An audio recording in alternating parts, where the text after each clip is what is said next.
우리 2026 비전을 큰 목소리로 외쳐보도록 하겠습니다. 시작. 나는 오직 믿음으로 살리라, 살리라, 살리라. 할렐루야. 아멘.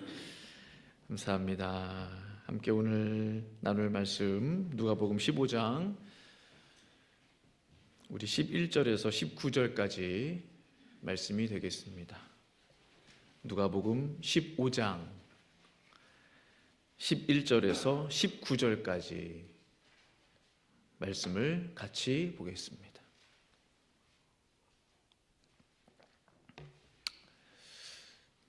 네, 우리 11절부터 19절까지 한 구절씩 저와 함께 교독하도록 하겠습니다. 제가 먼저 11절 읽겠습니다. 또 이르시되 어떤 사람에게 두 아들이 있는데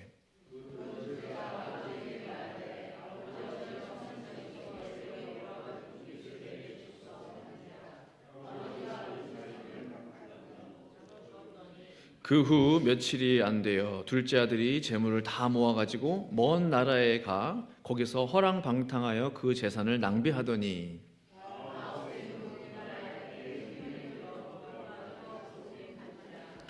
가서 그 나라 백성 중 한 사람에게 붙여 사니 그가 그를 들로 보내어 돼지를 치게 하였는데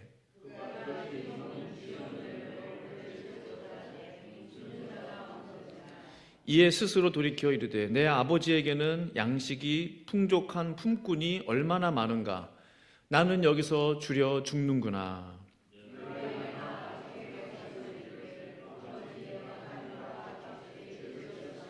같이 있습니다. 지금부터는 아버지의 아들이라 일컬음을 감당하지 못하겠나이다.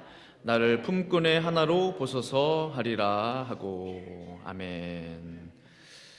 우리 합심기도 오늘의 중보기도 제목 보시고 또 오늘 설교 말씀을 위해서 같이 기도하도록 하겠습니다. 걸어가신 아버지 하나님 감사합니다. 하나님 아버지, 오늘 말씀을 통하여 전하는 자나 듣는 자나 큰 은혜가 넘치게 하여 주시옵소서. 기도하고 있는 전도 대상자들을 하나님의 집으로, 아버지의 집으로 인도할 수 있도록 주님 도와주시옵소서. 우리를 써주시옵소서. 회복 중에 계신 우리 김판현 목사님에게 새 힘을, 새 영을, 새로운 기름 부으심을, 새 은혜를 허락하여 주시옵소서. 또 북가주 지방에 속한 모든 교회들마다 부흥을 주시고 주의 종들과 교회들을 지켜 주시옵소서. 하나님 아버지, 우리의 성도들의 마음 가운데 근심, 걱정, 염려, 두려움들이 있습니까? 다 하나님 앞에 맡기게 하여 주시고 아버지 되시는 하나님을 만나는 귀한 예배 될 수 있도록 은혜 베풀어 주시옵소서. 예수님의 이름으로 간절히 기도합니다. 아멘. 아멘. 네, 오늘 원래 설교 제목이 아버지였는데요, 제가 제목을 좀 바꿨어요. 그래서 죄인을 향한 아버지의 세 가지 마음이란 제목으로 하나님 말씀 증거하기 원합니다. 오늘 본문은 너무나 잘 아시는 말씀이죠. 제가 이제 중고등학교 시절에 수련회 가면은, 꼭 여름 수련회 가면은 단골 그 촌극 시간이 꼭 있는데 나오는 주제가 꼭 이게 나와요. 돌아온 탕자 이야기. 항상 이제 이거를 얼마나 은혜롭게 재미있게 촌극을 잘 하느냐, 이제 1등 하는 거예요, 그 팀이. 그래서 우리가 너무나 잘 아는 부흥회나 집회 때 자주 등장하는 설교 내용이 돌아온 탕자 이야기일 것입니다. 저는 오늘 본문을 다시 한번 묵상하면서 이 범죄한 아들을 향한, 범죄한 죄인들을 향한 하나님 아버지의 마음이 얼마나 위대하신가. 그러니까 탕자가 주인공이 아니고요, 하나님께서 주인공이시다. 하나님 아버지가 이 이야기의 히어로다. 돌아온 탕자 이야기의 진짜 주인공 하나님 아버지이시죠. 그러므로 오늘 저는 돌아온 탕자 이 비유 속에 나타난 하나님 아버지의 마음에 대해서 함께 하나님 말씀을 증거하기 원합니다. 첫 번째, 허락하시는 하나님. 하나님은 허락해 주신다는 거예요. 오늘 말씀 15장 12절 말씀을 보시면 같이 한번 읽어볼까요? 12절 시작. 그 둘째가 재산 중에서 내게 돌아올 분깃을 내게 주소서 하는지라. 아버지가 그 살림을 각각 나눠 주었더니. 아멘. 이 얼마나 옳지 않은 아들입니까? 아니, 아버지가 살아계시는데 벌써 재산을 나눠달라고 조르고 있는 거예요. 아버지의 재산을 미리 달라는 특별한 이유가 있나요? 말씀 보시면, 아버지 제가 뭐 사업을 하려고 하는데, 아버지 제가 어디 좀 투자를 하려고 하는데, 요즘으로 말하면 주식이 막 오르니까 주식에 좀 빨리, 아니면 뭐 집을 사려고 하는데, 아니면 뭐 결혼 자금이 필요해서, 목적이 없어요. 불분명해요. 나 아버지는 이미 이 둘째 아들의 마음을 다 훤히 꿰뚫고 계세요. 그렇죠? 부모님들은 꼭 자녀의 마음을 다 알잖아요. 이놈이 지금 잘하고 있는지 못하고 있는지 금방 알아요. 얘가 지금 내 재산을 미리 달라고 하는 이유는 사업을 하려고 하는 것도 아니고, 집을 살려고 하는 것도 아니고, 뭐 학자금 대출 위해서 하는 것도 아니고, 흥청망청 나를 떠나서 마음껏 부어라 마셔라 세상 속에서 살려고 하는 것이구나. 애비한테 돈을 달라는 목적이 바로 그것이구나. 이 아버지가 왜 모르겠어요? 정상적인 부모라면 돈을 줍니까 안 줍니까? 안 주죠. 누가 이런 아들에게 돈을 주겠습니까? 우리 만약에 정장로님 아들이 아버지 재산 빨리 좀 주시면, 땡겨서 주시면 안 돼? 장로님 뭐라고 하실 것 같아? 너만 하시겠어? 이놈이 하면서 너 죽고 나 죽자. 내가 아직도 정신을 못 차렸구나. 한바탕 집안이 난리가 날 거예요. 그런데 성도 여러분, 오늘 말씀을 가만히 보시면 이 아버지의 반응이 조금 싱거워요. 뭔가 아버지의 반응이 조금 소극적으로 보여요. 내게 돌아올 분깃을 주소서 하는지라. 근데 아버지가 그 살림을 각각 나눠 주었더니, 살림을 나눠줘 버려요. 큰아들 안 주면 좀 삐지니까 각각 작은 아들에게도 큰 아들에게도 똑같이 나눠준 거예요. 정말로 이 아버지의 마음이 아무렇지도 않았겠습니까? 아니죠. 성경에 다 나와 있지는 않지만 분명히 재산 상속의 문제로 아버지는 적어도 며칠, 적어도 몇 달 고민했을 거예요. 내가 이놈한테 재산을 줘 마라. 주면은 뻔히 이거 죄 짓는 데 쓸 텐데 이걸 줘야 되나 말아야 되나 노심초사했을 거예요. 결국 아버지는 그 내용들이 다 생략되어 있는 거죠. 지금 아버지의 재산을 나누어서 그 둘째 아들에게 주었습니다. 아니나 다를까 둘째는요 곧바로 그 모든 돈을 모아서 먼 나라로 떠나버렸다고 성경은 기록하고 있어요. 아예 미리 작정하고 있었던 거예요. 내가 아버지가 나에게 재산만 줘봐라. 내가 멀리 도망쳐 버릴 거야. 아무도 없는 곳에 가서, 모르겠어요. 요즘으로 말하면 뭐 어디 캐리비안 어디 이런데, 남미 어디 그냥 휴양지 가서 마음껏 쓰고. 둘째 아들이 아버지의 재산을 미리 달라는 것은 분명 아버지의 뜻이 아니었습니다. 누가 봐도 아버지의 계획이 아닙니다. 그럼에도 불구하고 아버지는 어떻게 하셨어요? 허락하셨다는 거예요. 이게 중요해요.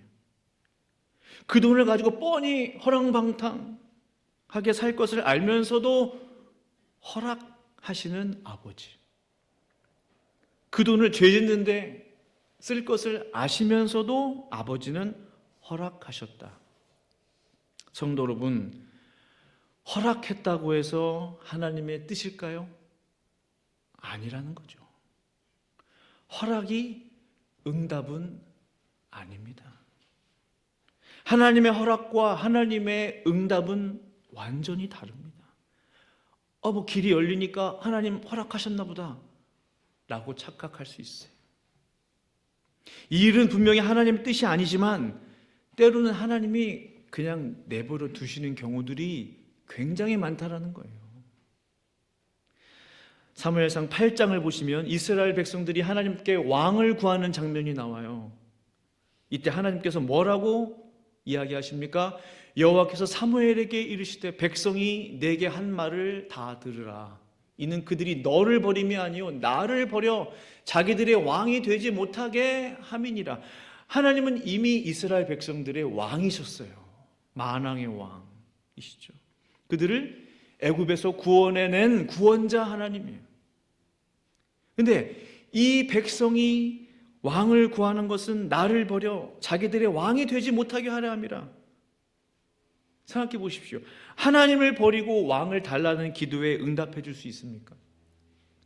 응답해 줄 수 없어요. 하나님 없이도 우리 한번 잘 살아볼게요. 그동안은 뭐 도와주신 거 감사한데 땡큐 하나님. 근데 앞으로는 우리끼리 한번 잘 살아볼게요. 다른 나라들 다 왕 있잖아요. 우리만 왕이 없어요. 근데 하나님이 그들의 왕이셨는데 그 하나님 말고 눈으로 보이는 그 사람 왕, 우리에게도 왕을 주십시오. 하나님께서 경고하세요. 너희에게 왕이 생기면 엄청난 고난이 따를 것이다. 그 말씀들이 사무엘상에 쭉 나오거든요. 그런데도 불구하고 백성들이 뭐라고 그래요? 상관없어요. 괜찮아요. 우리에게 왕을 주세요.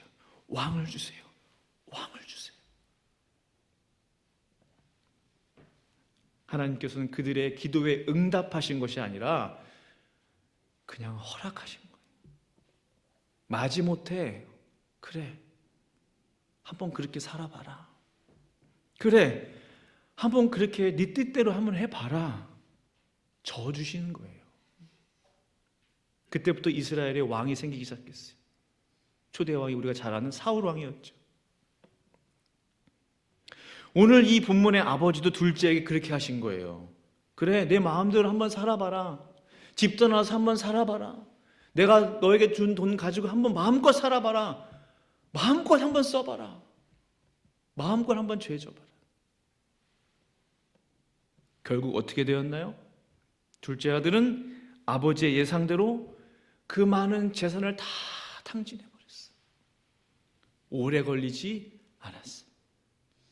완전히 빈털터리가 된 뒤에야 비로소 아버지의 말씀이 생각났다라는 사실이에요.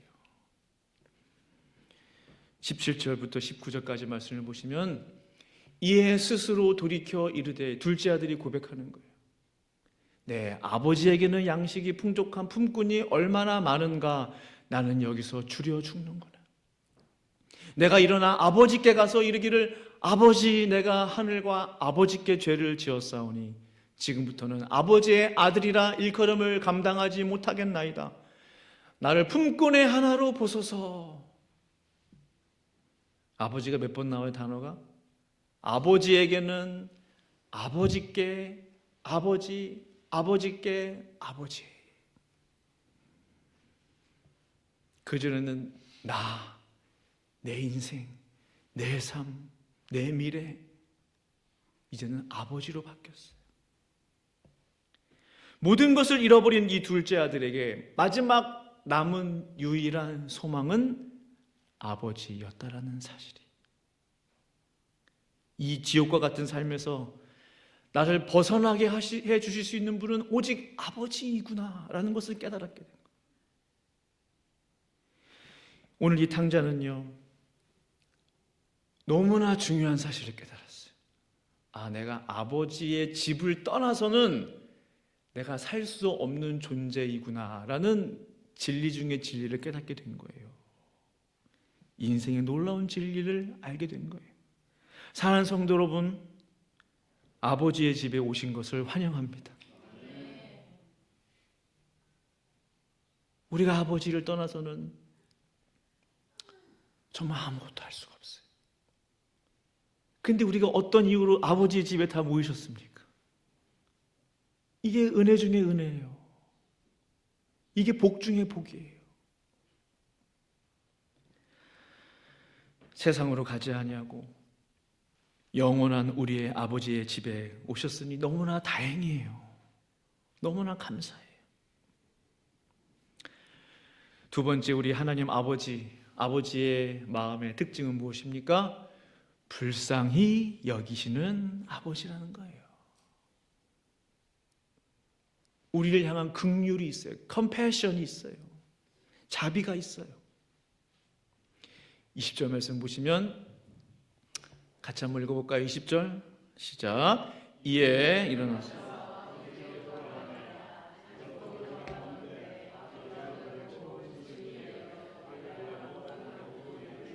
네, 보시면 아버지가 그를 보고 딱 첫 번째 들었던 마음이 뭐예요? 측은히 여겼다. 영어로 보시면은 His father saw him and was filled with compassion. 그 아버지의 마음에 측은히 여기는 마음이 가득 찬 거예요. 불쌍히 여기는 마음이 가득 찬 거예요. 사랑의 마음이 가득 찬 거예요. 한번 생각해 보십시오. 뭘 잘했다고 불쌍히 여길까? 아버지의 재산을 다 탕진했는데 뭐가 불쌍한가? 이제 돈 떨어지니까 집에 돌아온 거 아니에요? 그렇게 생각할 수 있죠. 돈 떨어지니까 아쉬우니까 우리 말로 집에 기어 들어왔구나. 그런 말 하잖아요. 큰아들이 뭐라고 말해요? 큰아들 말 틀린 게 없는 것 같아요. 아버지의 살림을 창녀들과 함께 삼켜버린 이 아들이 정확하게 둘째 아들에 대해서 평가했어요. 둘째 아들은 누굽니까? 아버지. 아버지의 자산을 완전히 탕진해버린 이 아들. 뭐가 불쌍해요? 평생 피땀 흘려 모은 아버지의 그 많은 재산을 날려버린 얘가 도대체 뭐가 불쌍하냐는 거죠. 세상에 온갖 못된 죄란 죄는 다 짓고 돌아왔는데 그랬을 거 아니에요. 돈으로 할 수 있는 건 다 했을 거 아니에요. 그놈이 뭐가 불쌍하냐는 거예요. 성도 여러분 어떠세요? 불쌍해요? 안 불쌍해요? 불쌍한 마음이 막 들어요? 별로 안 들어요. 저도 그래요. 인간적인 눈으로 보면 불쌍한가? 마음껏 살다가 왔는데. 그런 성도 여러분, 영적인 눈으로 보면 그 사람이 불쌍한 게 아니라 그 사람의 영혼이 불쌍하다는 거예요. 이게 다르죠. 사랑하는 성도 여러분, 하나님 아버지의 마음 가운데 가장 치명적인 약점이 하나 있는데요. 그 약점이 무엇입니까? 죄인의 영혼을 불쌍히 여기는 마음이 있다는 거예요. 그 사람의 영혼에 대한 긍휼의 마음이 있다는 거예요. 죄인들을 보면 불쌍해서 견딜 수 없는 마음이 있다는 거예요. 왜? 용서받지 못한 죄인들이 마지막에 갈 곳은 정해져 있기 때문에. 그 사실을 누구보다도 정확하게 알고 계시는 분이 우리 하나님 아버지잖아요. 우리는 잘 알지만 그게 막 피부로 와닿지 않을 때가 있어요. 근데 우리 하나님은 너무나 잘 알고 계시죠. 죄인들을 향한 하나님의 말할 수 없는 긍휼은요, 그의 영혼의 최종 목적지가 어디인지를 정확하게 알고 계시다라는 증거가 되는 거죠. 왜 이렇게 하나님은 불쌍한 죄인들에 대해서 불쌍한 마음이 있으신가? 하나님은 저런 죄인도, 저런 인간도, 저런 사람도 우리가 볼 때는 절대 아닌데 왜 하나님은 저런 사람들을 구원하시나? 저런 망나니를 왜 구원하시는가? 그것은 용서받지 못한 죄인들이 갈 곳은 정해져 있음을 우리 하나님은 너무나 잘 알고 계시기 때문이라는 거죠. 그것이 증거라는 거죠. 죄인을 향한 하나님 아버지의 마음을 어떻게 표현할 수 있을까요? 제가 말씀을 계속 찾고 찾았는데 딱 맞는지 모르겠어요. 로마서 8장 26절 하반절, 오직 성령이 말할 수 없는 탄식으로 우리를 위하여 친히 간구하시니라. 저는 계속 고민해봐요. 도대체 말할 수 없는 탄식은 어떤 탄식일까? 보통 글로 쓰는 건 더 힘들잖아요. 말은 좀 쉽잖아요. 그렇죠? 영어도 좀 그렇고. 그러니까 글로 쓰기도 힘든 거예요. 좀 더 쉬운 말로도 그 탄식을 표현할 길이 없는 거예요. 글로도 표현할 수 없는, 말로도 설명할 수 없는, 형용할 수 없는 탄식과 비통함과 안타까움이 있다라는 거예요. 하나님 아버지의 마음 가운데. 죄인들을 향한 아버지의 마음이 이와 같다라는 거죠. 예수님의 구원은 어떤 구원입니까? 조건이 없는 구원입니다. 누구든지 뭐예요? 예수를 믿으면 누구든지 멸망하지 않고 영생을 얻게 하려 하십니다. 누구든지 조건이 없어요. 예수님의 사랑도 조건 없는 사랑입니다. Unconditional love라고 그러죠. 구원받을 만한 자를 구원하시는 게 하나님의 구원이 아니에요. 사랑받을 만한 사람을 사랑하시는 게 하나님의 사랑이 아니에요. 마태복음 5장 46절은 이렇게 말씀하고 있죠. 너희가 너희를 사랑하는 자를 사랑하면 무슨 상이 있으리요? 세리도 이같이 아니하느냐? 예수님의 사랑은 어떤 사랑이에요? 사랑받을 자격이 전혀 없는 자를 사랑하시는 사랑이 예수님의 사랑이에요. 구원받을 자격이 전혀 없는 자를 구원하시는 게 하나님의 사랑이고 구원이에요. 아니 저 사람이 왜 어떻게 구원받았지? 아니 저 사람이 어떻게? 그것이 바로 하나님의 사랑이고 하나님의 구원이에요. 바로 오늘 이 둘째 아들을 사랑하신 아버지의 마음이 이와 같다라는 것이죠. 용서받을 자격도 없는, 정말 죄인 중에 죄인인, 아들이 될 자격이 전혀 없는, 본인이 스스로 고백했잖아요. 내가 아들이 될 자격이 없습니다. 그러나 그런 자를 우리 주님은 받아주신다는 거죠. 뿐만 아니라 우리 아버지는 어떠한 아버지이십니까? 제일 좋은 옷이 빠졌네요. 제일 좋은 옷을 입히시는 아버지예요. 이게 참 제 마음에 깊은 감동이 있어요. 15장 22절 말씀에 아버지는 종들에게 이르되 제일 좋은 옷을 내어다가 입히고 손에 가락지를 끼고 발에 신을 신겨라. 그리고 살찐 송아지를 끌어다가 잡으라. 우리가 먹고 즐기자 했어요. 저는 이 구절을 보면서 이 아버지의 마음이 정말 그런가?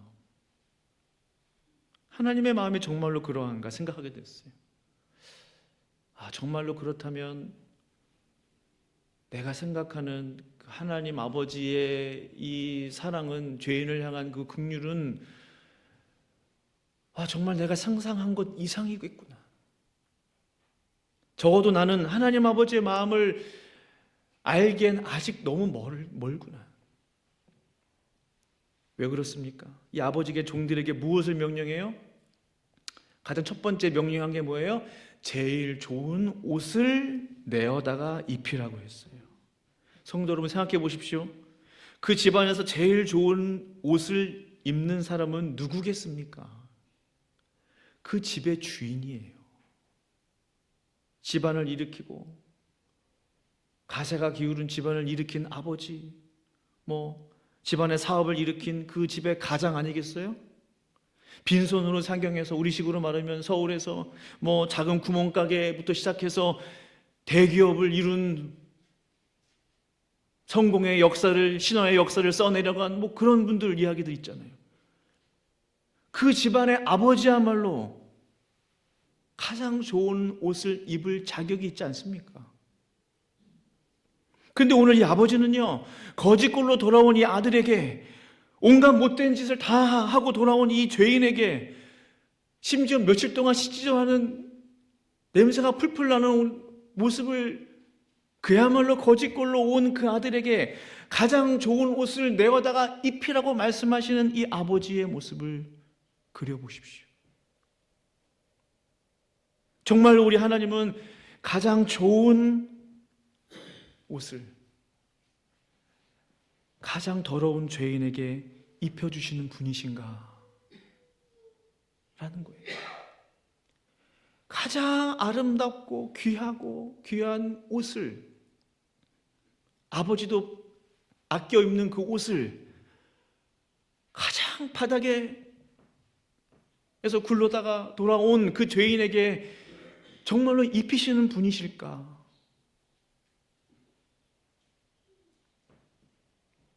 우리 주님은 그렇게 하신다는 거예요. 이게 놀랍다는 거죠. 이게 감동스럽다는 거죠.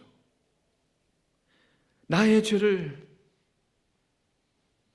가장 거룩한 의의 옷으로 덮여주신다는 거죠. 나의 죄를 덮어주시는 거예요. 나의 수치를 감싸주시는 거예요.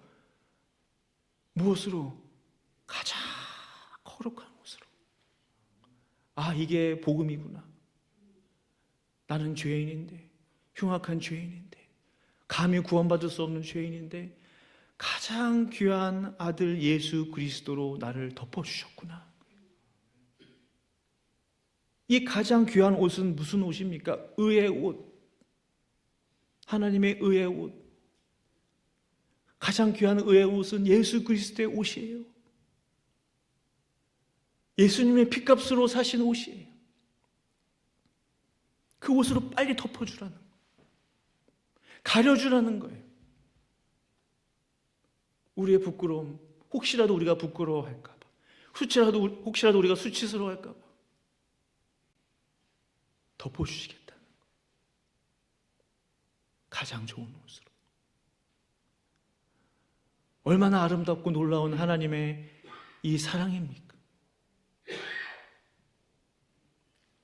돌아온 아들을 안아주시는 아버지, 덮어주시는 아버지,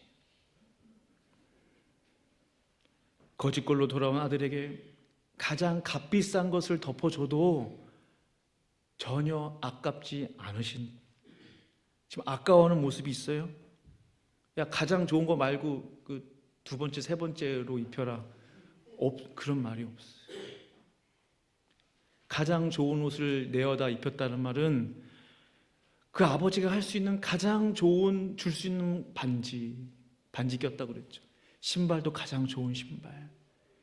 그걸 대표적으로 표현하는 표현 아니겠습니까?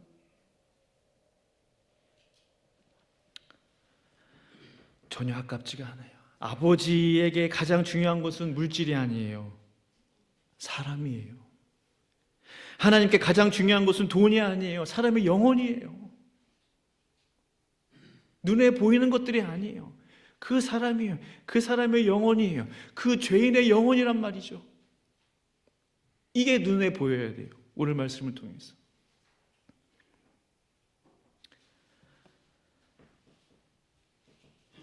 가장 값비싼 옷을 입혀도 아깝지 않으신 하나님 아버지의 마음.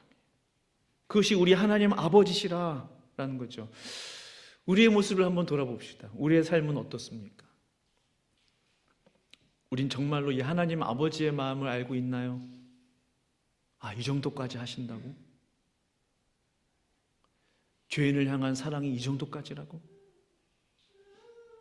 세상에서 가장 배은망덕한 아들 하나가 돌아올 때 이 아버지는 최고급 송아지를 잡았어요. 최고급 옷을 입힌 아버지가 가장 최상의 품질의 송아지 잡는 게 아깝겠습니까?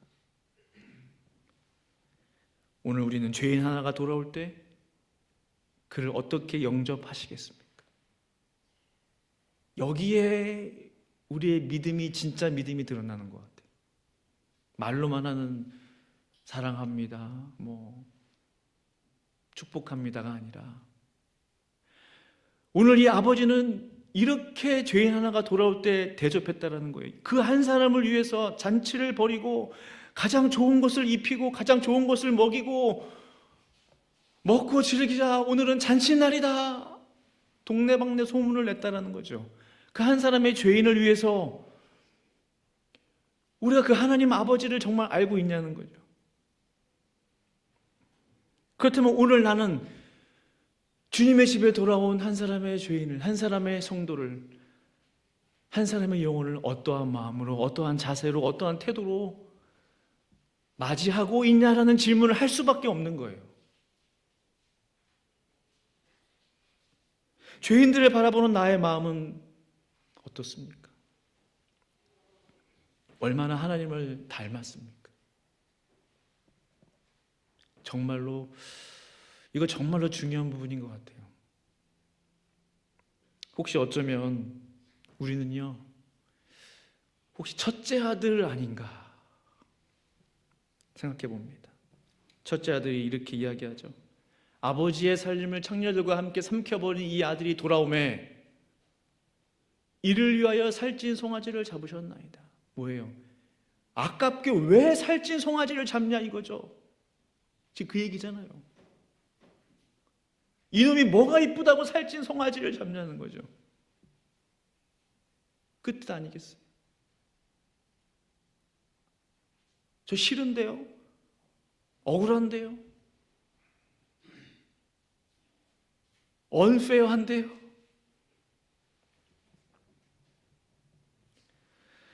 문제가 무엇입니까? 이 첫째 아들과 같이 생각하는 사람들이 너무나 많다는 거예요. 너무나. 죄인 하나가 회개하고 돌아오는 일이 이 첫째 아들에게는 전혀 상관이 없어요. 별로 마음에 감흥이 없어요. 감동이 없어요. 오히려 이렇게 생각하지 않았나 몰라요. 아니, 거기서 죽어야 할 놈이 왜 돌아온 거야? 라고, 아니, 불청객이 왜 온 거야 다시? 아버지 재산, 남은 재산, 그 조금 남은 거 그거라도 뭐 또 하려고 왔나? 라고 생각하는 것 같아요. 나와 있지는 않지만. 어떻게 생각하십니까? 우리 예수님께서는요, 정말로 죄인 하나라도, 우리 아까 장로님 기도하셨지만, 죄인 하나라도 회개시키기 위해서 이 땅에 오셨고 십자가에서 죽으셨다는 사실이에요. 나는 정작 죄인 하나가 회개하고 돌아오는 일에 얼마나 관심이 있냐는 거죠. 그 질문을 안 할 수가 없어요. 정말로 우리가 죄인이 구원을 받든 저 사람이 교회를 나오든 안 나오든 뭐 하든 관심이 없다면 어쩌면 우리는 첫째 아들일 수도 있어요. 우리 신앙의 가장 기본적인 질문을 할 수밖에 없어요. 우리가 예수 믿는 이유가 뭐냐는 거죠. 하나님이 왜 나로 하여금 먼저 예수 믿게 했냐는 거죠. 왜 나로 하여금 다른 애들은 여름에 주일학교 북치고 장구치고 할 때 안 쫓아가면 나는 왜 따라가가지고 그때부터 교회를 나왔나. 그런 분들 계시잖아요. 여름 성경학교 때부터 교회 다닌 분들이 의외로 많아요. 쟤는 안 갔는데 나는 왜 따라왔나. 내가 교회를 다니는 이유는 무엇인가. 신앙생활 하는 이유는 뭔가. 여기에 새벽교회를 세우신 이유는 무엇인가? 그냥 허락입니까?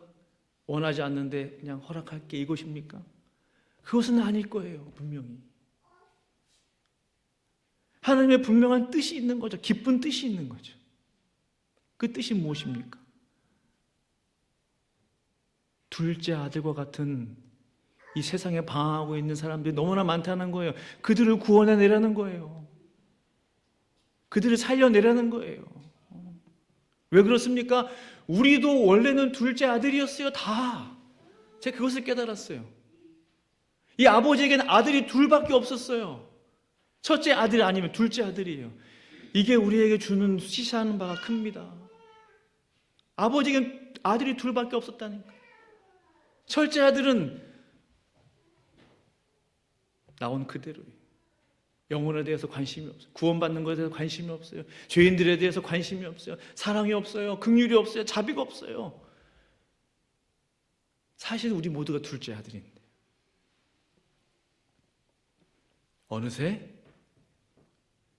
내가 둘째 아들이었다라는 것을 망각해요. 그리고 첫째 아들이 돼요. 점점 돼요. 나보다 늦게 들어온 둘째 아들이 올 때 또 핀잔하고 정죄하는 거예요. 하나님의 사랑을 잃어버리는 거예요. 아버지의 마음을 놓쳐버리는 거예요. 나처럼 세상에서 방황했던 수많은 둘째 아들들 다 어떻게 할 거냐는 거죠. 사랑하는 성도 여러분, 말씀을 마무리하기를 원합니다. 저는 첫째 아들이 됐느니 둘째 아들로 영원히 남고 싶다는 생각을 하게 됐어요. 나는 계속 둘째 아들로 남아야 된다. 나는 둘째다. 끊임없이 주님 앞에 돌아와서 무릎 꿇고 끊임없이 주님 앞에 제가 왔습니다. 이 죄인 왔습니다. 저를 덮어주시옵소서. 저를 싸매주시옵소서. 그래 잘 왔다. 주님의 의의 옷으로 덮어주시는 거예요. 그래 잘 왔다. 주님의 보혈로 덮어주시는 거예요. 끊임없이. 비록 아직도 여전히 죄 많고 부족하지만 내가 아직 죄인 되었을 때에 예수께서 나를 위해 죽으셨다 했으니, 의인 되었을 때 죽으신 게 아니에요. 아직 죄인이지만 그때 죄인 되었을 때 죽으셨다는 거예요. 로마서 5장 8절 말씀 같이 한번 읽어보겠습니다. 마지막으로 시작. 우리가 아직 죄인 되었을 때에 그리스도께서 우리를 위하여 죽으심으로 하나님께서 우리에 대한 자기의 사랑을 확증하셨느니라. 아멘. 하나님의 사랑이 어디서 확증되느냐? 내가 아직 죄인이었을 때에 나를 위해서 죽으심으로 그 하나님의 사랑이 거기서 확증이 되는 거예요. 의인을 구원하실 계획이 없으세요. 하나님은 잘난 사람 구원하실 뜻이 없어요. 그러나 죄인으로 고백하는 사람을 구원하실 뜻이 있으신 거예요. 거기에서 하나님의 사랑이 확인이 되는 거예요. 거기에서 하나님의 사랑이 완성이 되는 것입니다. 사랑하는 성도 여러분, 우리의 부족함에도 불구하고 허락해 주시는 하나님, 우리를 향한 긍휼의 마음이 있으신 하나님, 또한 가장 좋은 옷을 입혀주시는 하나님 아버지가 저와 성도님들의 하나님 아버지 될 수 있기를 간절히 축원합니다. 함께 기도하시겠습니다. 우리 말씀 생각하시면